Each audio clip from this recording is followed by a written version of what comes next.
What's going on, everyone? In this video, we're going to be doing the weekly recap of the stocked up trading floor. The market as a whole was relatively choppy this week. For this upcoming week, we do have a handful of important earnings set to come out, but it definitely is slowing down a little bit. And we do have some key inflation data as well, which will be nice to see. But with that being said, let's jump right into this week's recap. Starting out with the high-risk scalps, on Monday it was somewhat slow as Mara had some decent movement, but besides that, it was relatively just a slow day. Most of this week's big movement did come on Wednesday and Thursday, as we will get to. But looking at Tuesday's movement, again, not too much, pretty slow day.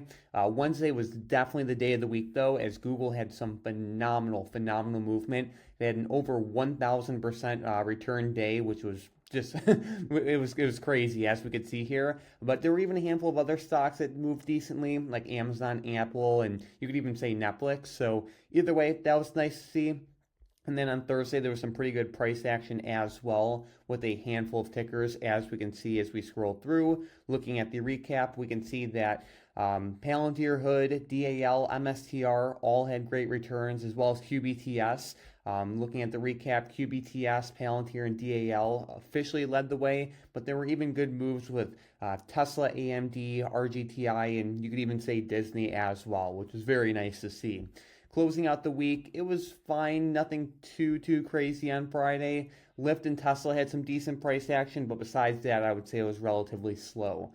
Shifting into the Theta Trades recap, as we can see, all 5 of today's or this week's expirations expired immediately for max profit, which was great to see. As we've always said, if you have not shorted put options before, definitely consider looking into it. Not only does it put you in a good position of potentially getting paid to buy a stock that you'd otherwise be happy to own at a price you'd be happy to own that stock at, but you also have an embedded edge where the options you are selling are theoretically a little bit more expensive than they should be. And even if you do get assigned on those shares, you can turn around, sell covered calls on them, and manage them in a number of advantageous ways. So definitely check that out. If you need help, feel free to reach out to Tom, Hunter, Mason, or myself, and we'll definitely make sure you're taken care of. But besides that, thank you all so much for watching, and have a great rest of your weekend.